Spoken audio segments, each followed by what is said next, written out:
They're off in the Draftkings Travers, and Bracket Buster flies out of the gate, and so does Magnitude. Magnitude, Bracket Buster, as expected, 1-2, and McAfee is moving into contention. Sovereignty is close up. He's one from the outside and only 2 lengths off the lead.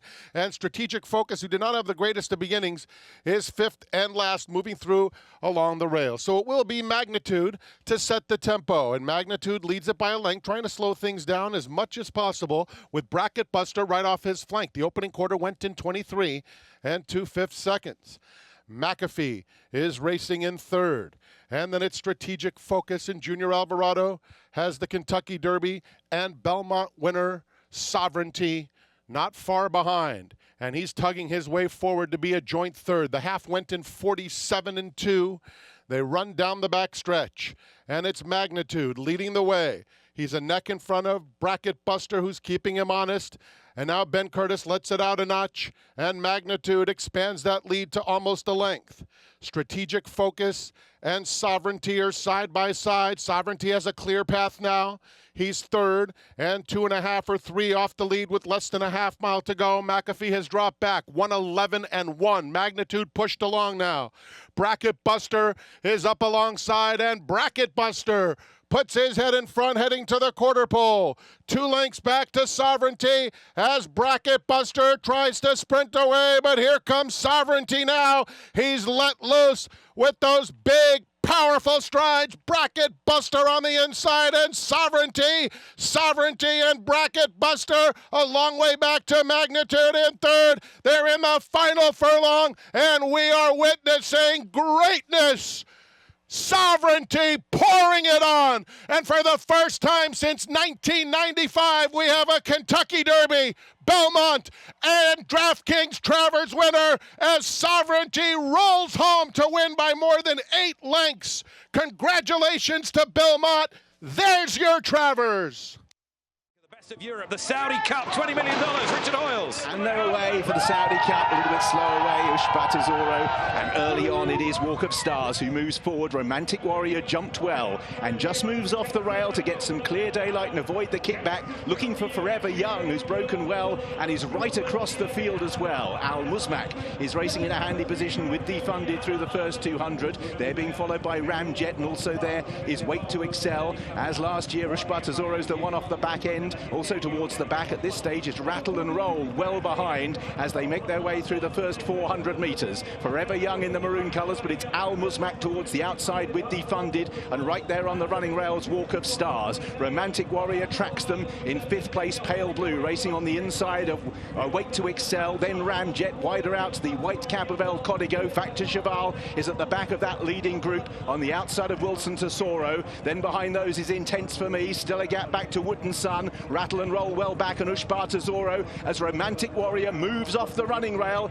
as they approach the bend. So out in the lead, Forever Young on the outside, disputing it with Walk of Stars. Right round the outside, Romantic Warrior will be 5 wide into the turn, but he's poised under James McDonald as the big 2 move through. Forever Young, Romantic Warrior sweeps up on the outside for Hong Kong. They lock horns, and it's Romantic Warrior who finds most initially from Forever Young in 2nd place. The 2 of them are clear from Wilson Tesoro and Factor Cheval, 2 of the great racehorses in the world. And at the moment, Romantic Warrior holds sway. His rider looks across. Forever Young is trying to close, and he's beginning to do so. Romantic Warrior from the outside. Forever Young has got to within 3 parts of a length. Romantic Warrior, Forever Young, a race for the ages, and Forever Young rounds off a terrific night for Japan, runs down Romantic Warrior and breaks Hong Kong hearts.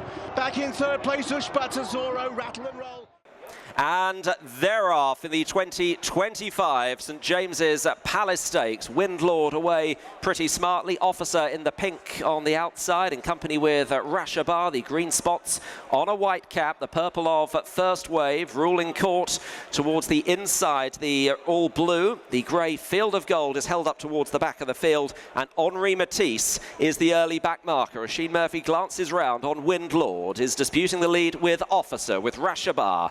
Last last year's Coventry Stakes winner in third place. The Newmarket Guineas winner, Ruling Court, is just chased along gently in fourth place with First Wave on the outside, and then Field of Gold and Henri Matisse keeping one another company at the back of the field. The front two have opened up a gap of about 4 lengths on the others. They come beyond halfway. Officer and Wayne Lorden on the outside of Windlord. A break then of 3 or 4 to Rashabar. First Wave pushed along the outside. Ruling Court is still under pressure with on the outside then Field of Gold starting to manoeuvre closer. Henri Matisse will need to pass them all to win as they turn into the home straight and run towards the final two. Field of Gold starting to shift through the gears on the outside, and he's getting there very easily. Field of Gold. Field of Gold strides into the lead. Henri Matisse down the outside of Officer, then Rashabar. Nothing from Ruling Court or Windlord up towards the line here, running inside the last furlong. It is Field of Gold. He's 5 or 6 lengths clear of Henri Matisse, who's gone into a clear second. Field of Gold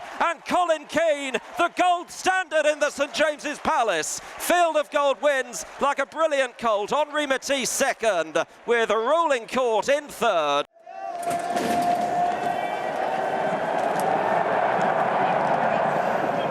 Et c'est sous les ovations de la foule qu'il s'élance pour le Qatar, prix de l'Arc de Triomphe, les plus beaux 2400 mètres de l'année, avec la favorite Mini Hawk qui a pris un très bon départ à la corde. Elle va être relayée peut-être à son extérieur par le japonais Alohi Ali, qui est monté par Christophe Lemaire, alors que l'on retrouve en 3e position Qualificar, en 4e position Sozi Kisizana se rapproche à l'extérieur, le 14 Otazel devant Gézora, pendant que le 15 Croix du Nord est pour l'instant logé en épaisseur. Il y a à l'arrière-garde le numéro 3 Our Eagle, il y a les phares également, le numéro 1 Javeletto qui sont en retrait, et Byzantine Dream qui est en dernière position alors qu'il passe à l'instant derrière le Petit Bois. Et ils en ressortent à présent avec Otazel qui a l'avantage, le concurrent japonais Croix du Nord qui est venu se placer à son extérieur, encore plus à l'extérieur vient Los Angeles. Mini Hawk, la favorite de cet Arc de Triomphe, bénéficie pour le moment d'un bon parcours. Elle est 4e, tout près des animateurs cachés côté corde avec Kisisana, Aventure qui viennent ensemble en 6-7e position. Daryz, Alohi Ali qui sont un petit peu plus loin avec Kalpana qui galope à flanc de peloton. Sozi qui est patiente à l'arrière en compagnie de Qualificar qui est un petit peu cadencé. Les phares Gézora sont également à l'arrière-garde avec Byzantine Dream également.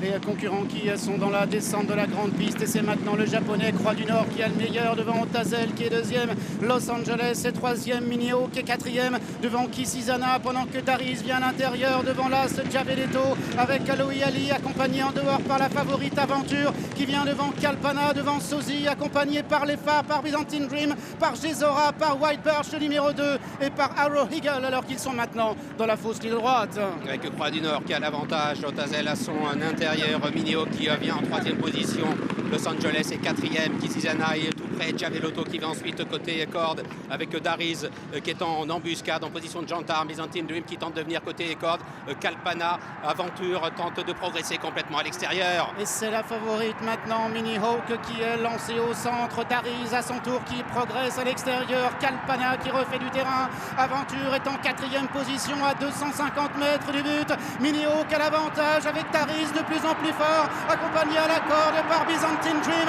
Mini Hawk avec Daryz, Daryz de mieux en mieux, Mini Hawk qui repart à l'intérieur, Daryz avec Mini Hawk avec Daryz, Daryz qui à la fin va peut-être triompher devant Mini Hawk. On affichera photographie, la 3e place à distance pour le numéro 4 Sozi, la 4e. They are ready and they're off and racing for the Juddmonte International Group 1 of 2025. Burgh Castle on the outside alongside the white and red colours of Danon Dessal, who's just restrained leaving the stalls, and that allows Burgh Castle to come across to the inside rail and leads, and goes on now by about 3 lengths. Danon Dessal leads the main group with Ombudsman behind him. On the inside then is Daryz under a little bit of a tight rein. Just behind him Delacroix has settled beautifully into this, and alongside him is the filly See the Fire, and Burgh Castle has opened up a lead of about 10 lengths then as they pass the 7 furlong marker over on the far side. We've seen this before.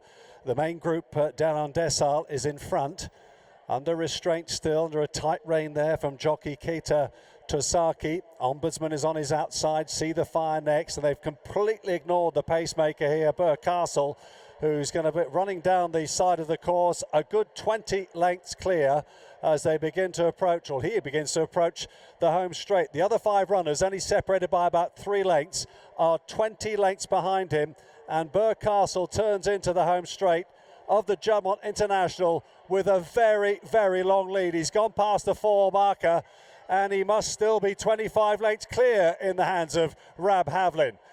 What the others up to at the moment, they need to get to work, because Ombudsman has not made a move just yet. Burcastle still in front. His lead is beginning to get chipped away now, though, as he comes down inside the final 2 furlongs here. Danon Desal is now working to close with Ombudsman. Daryz on the rail, and then comes Delacroix, who's asked a few questions. On the outside is See the Fire. Still Burcastle. Can he pull off an incredible upset? He's in front, but Ombudsman is now beginning to chip into that lead and quickens past him in tremendous style. This is Ombudsman's Juddmonte, and he storms home to win highly impressively and wins by 4 lengths. Delacroix in second, Burcastle head on for third, See the Fire, Danon Desal and Daryz. The outcome of the 4th race is first, number 3, Ombudsman.